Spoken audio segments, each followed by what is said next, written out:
Hello दोस्तों, नमस्कार। हमारे चैनल पर आपको हार्दिक हार्दिक स्वागत है। चलिए आज का वीडियो शुरुआत करते हैं और आज की इस वीडियो में हम बताएंगे, कहा जाता है कि जितना स्नेह हम लोगों से बांटते हैं उतना ही हमें सामने वाला से प्राप्त होता है। मगर क्या आप जानते हैं कभी कभी यही स्नेह हमारे हर दुख की वजह बनता है। जी हाँ, आप शायद सोचेंगे भला ऐसे कैसे। चाणक्य नीति में इसी संदर्भ में एक श्लोक वर्णित है जिनके अनुसार अगर कोई व्यक्ति किसी व्यक्ति के प्रति अधिक स्नेह दिखाता है तो उसी से उसे दुख भी मिलता है। इसलिए हिंदू धर्म के बहुत से शास्त्रों में ऐसा उल्लेख किया गया है कि इंसान को कभी किसी भी वस्तु या अपने परिवार के अलावा किसी अन्य व्यक्ति से स्नेह पैदा नहीं करना चाहिए। तो जानते हैं राजनीति और अर्थशास्त्र के ज्ञाता आचार्य चाणक्य की इस नीति के बारे में, जिसमें ये श्लोक दिया गया है। साथ ही जानेंगे इनके द्वारा बताए गए कुछ अन्य श्लोक तथा उनके अर्थ। बता दे, चाणक्य ने अपने नीति शास्त्र में बड़े ही सरल तरीके से मानव समाज के कल्याण के लिए नीतियां बताई हैं। इन्हीं नीतियों से चंद्रगुप्त मौर्य जैसा सामान्य बालक भी अखंड भारत का सम्राट बन गया था। कहा जाता है राजाओं महाराजाओं के दौर में बनी इनकी ये नीतियां आज के समय में भी उतना ही कारगर साबित होती है।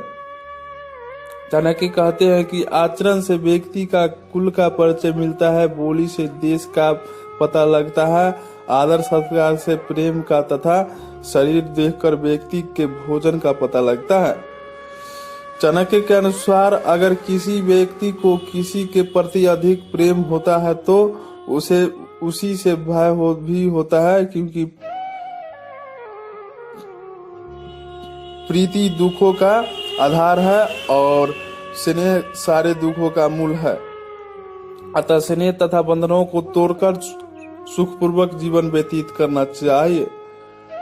जिस व्यक्ति के माँ लक्ष्मी के समान, पिता विष्णु के समान और भाई बहन विष्णु के भक्त के समान होते हैं, उसके लिए उसका घर ही तीनों लोकों के समान होता है। चाणक्य के अनुसार मन वाणी को पवित्र रखना, इंद्रियों का निग्रह करना, सभी प्राणियों के प्रति दया भावना रखना तथा दूसरों का उपकार करना ही सबसे बड़ी शुद्धता है।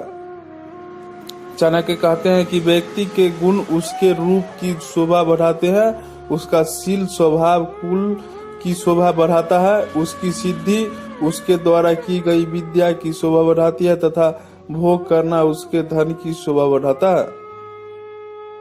आचार्य चाणक्य मनुष्य को ये बताना चाहते हैं कि जिस व्यक्ति में धीरज होता है उसे अपनी निर्धनता भी सुंदर लगती है।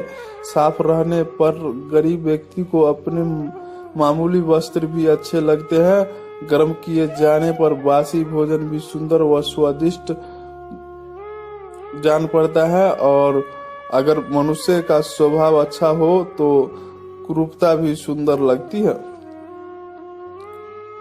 उपरोक्त श्लोक में ये 4 गुण बताए गए हैं जो अभ्यास से नहीं आते, बल्कि ये उसके सहज गुणों माने जाते हैं। दान देने की आदत, प्रिय बोलना, धीरज तथा उचित ज्ञान का मालिक होना, ये सभी आचार्य चाणक्य के मूल स्वभाव बताए गए हैं। तो हेलो दोस्तों, हमारा ये आज का जानकारी कैसा लगा? अगर अच्छा लगा हो तो लाइक शेयर और सब्सक्राइब करना ना भूले। पूरा वीडियो देखने के लिए धन्यवाद। इसी तरह का आप वीडियो देखना चाहते हैं तो साथ ही बेल आइकन का घंटी भी दबा दें ताकि जब भी हम वीडियो डालें अब तक मेरा नोटिफिकेशन